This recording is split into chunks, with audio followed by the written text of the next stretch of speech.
शाह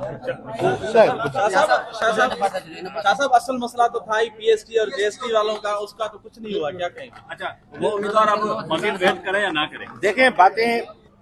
देखें जी, मैं शुक्रगुजार हूँ हमारे ऑनरेबल स्पीकर साहब का, अपोजिशन लीडर साहब का और जितने हमारी कमेटी के मेंबरान हैं उन सब का, कि उन्होंने इस हवाले से जो डिपार्टमेंट के मसाइल थे, इश्यूज थे, उनको भी सुना। उन्होंने भरपूर रिप्रेजेंट किया जो डिमांड्स हमारे नौजवानों की मुख्तलिफ जगहों पे एहतजाज की शक्ल में या उनके मुतालबात की शक्ल में मुख्तलिफ जगहों पे जो होती रही है, उठती रही है, उनको बड़ा अच्छे तरीके से इन्होंने उनको भी सुना।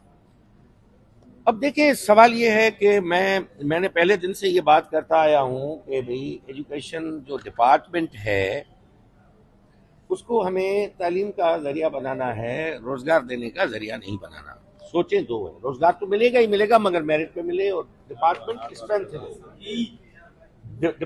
स्ट्रेंथन हो, मजबूत हो। वो डिपार्टमेंट तब मजबूत हो सकता है जब हमारे पास हम क्वालिटी एडिशन करें।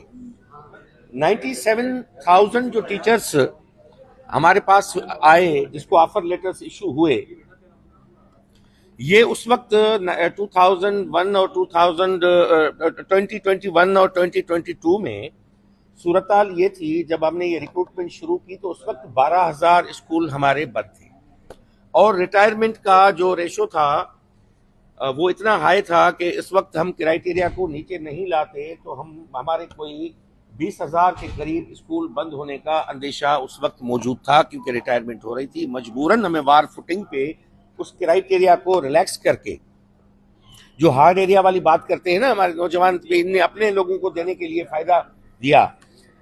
आप चले जाएं उमरकोट में, उठा के देख लें कि भाई मुराद अली शाह की अगर जो 7 की अगर वो हार्ड एरिया में यूसी है, या सरदार अली शाह के गांव की यूसी जो है अगर हार्ड एरिया में, या मेरी कॉन्स्टिट्यूंसी की एक भी यूसी हार्ड एरिया में होगी, तो मैंने पहले दिन से कहा है कि मैं उसका कसूरवार हूं। ये वो जो रेवेन्यू डिपार्टमेंट ने हार्ड एरिया डिक्लेयर किया था, उसी बुनियाद पे हमने रिलैक्स किया।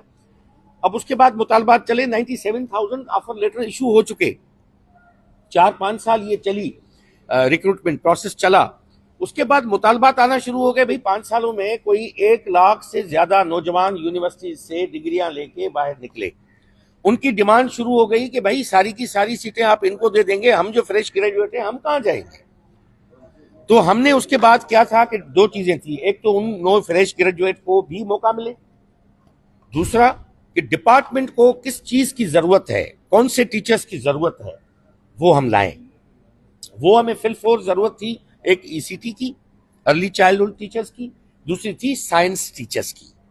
ये पहली दफा पाकिस्तान में हो रहा है, सिंध में पहली दफा हो रहा है कि साइंस टीचर का एक कैडर क्रिएट हो रहा है और आपके स्कूल्स में ये साइंस के उस्ताद जाएंगे और जाके स्टीम एजुकेशन पढ़ाएंगे। जनरल कैडर के तो हमारे पास कोई 1,60,000 70,000 के करीब बैठे हुए हैं टीचर। अब हमें मजीद एडिशन की जरूरत है, तो हमारे पास सीटें थी 1200 कुछ, और कैंडिडेट जो 55 की क्राइटेरिया पे पास हुए, टेंटेटिव है। मैं आपको कहूं कि ये हतमी लिस्ट पास कैंडिडेट की नहीं है कि 8,700 हैं या 8,500 हैं। ये आईबीए ने वर्बली कम्युनिकेट किया है, उन्होंने फाइनल गजेट हमें नहीं भेजी।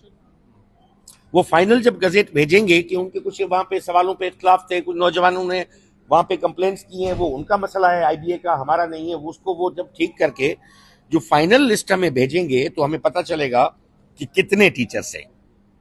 अब उस पर यह हुआ कि कमेटी के सामने हमने सारे सिनेरियो रखा कि 55 पे इतने पास हुए हैं, इतनी सीटें थी ईसीटी की, इतनी साइंस टीचर की सीटें थी। अब मजीद जो इतने पास हुए हैं हमारे कैंडिडेट्स जो साइंस टीचर्स, तो कमेटी की और सबकी इत्तेफाक की राय से ये था कि अब फ्रेश ग्रेजुएट्स जो हुए हैं उनको मौका दिया जाए, उनको ये ऑफर लेटर्स इशू किए जाएं, और जितने 55 से ऊपर आए हैं पास होके, उन सबको आप ले लें साइंस टीचर, क्योंकि साइंस टीचर की जरूरत है हमें। ये डिसीजन हुआ। ईसीटी के हवाले से फैसला ये हुआ कि क्राइटेरिया को कोर्ट ने कहा है कि किसी कीमत पे कम न किया जाए। ईसीटी की पॉलिसी बनी हुई है, रिक्रूटमेंट पॉलिसी बनी हुई है, क्योंकि इससे पहले हम एक बैच ईसीटी की ले चुके हैं। तो कोर्ट ने उस पॉलिसी पे स्ट्रिक्टली रहने के लिए डिपार्टमेंट को किया है, बहुत से रेफरेंसेस देके कि आप पॉलिसी पे चले और इसको कम करने के लिए आप ना जाएं और फ्रेश आप टेस्ट करवाएं।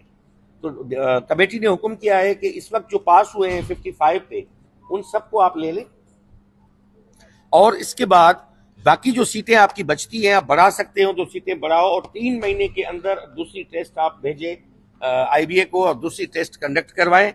जो रह चुके हैं तो वो अगेन अपीयर हो जाएं और अपीयर होके वहां से अपने आप को क्लियर करवा लें। जो कुछ तो निकल गए, बाकी जो बचते हैं वो फ्रेश टेस्ट में बैठे, क्योंकि ये कोर्ट के डिसीजंस की रूह में रोशनी में ये फैसला हुआ।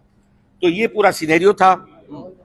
अब वो कोर्ट का भी इशू है और कोर्ट के जजमेंट को लॉ डिपार्टमेंट को लिखा जाएगा, कमेटी लिखेगी और AG ऑफिस को भी लिखेगी कि वो अपना ओपिनियन दें कि जो कोर्ट ने दिया है। और दूसरी बात, तो सीटें तो नहीं है हमारे पास। दूसरा ये कि STR के मुताबिक भी अगर हम जाएं तो जहां पे पास कैंडिडेट है, मिसाल के तौर पे मैं हैदराबाद का मिसाल देता हूं, मुझे एहसास है उन नौजवानों के लिए, कमेटी को भी बड़ा एहसास है उन नौजवानों के लिए।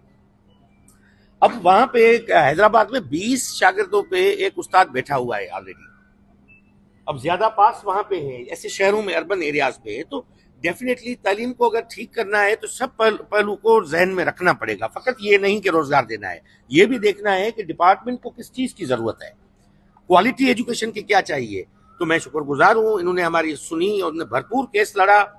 और मैं तो इनसे मजाक में कह रहा था कि पूरे कमेटी के मेंबरान को, अपोजिशन लीडर साहब को, स्पीकर साहब को, कि आप हमारे जो मुश्किलात है वो आप सुनने के लिए तैयार नहीं है। आप जो नौजवानों की बात को ज्यादा अहमियत दे रहे हैं। और जमील सुमरो साहब तो पहले दिन से असेंबली में हमें पकड़ के खड़े थे कि भाई नौजवानों का केस लड़ना है। मैंने कहा जी सर, आंखों पे जरूर हमारे जो मुश्किलात हैं वो आपको सुननी पड़ेंगे।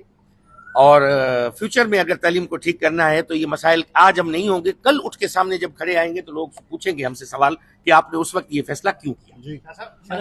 आज ये जो इजलास अपोजिशन लीडर साहब बोल रहे हैं, बात पर सवाल करें। आप बोलिए।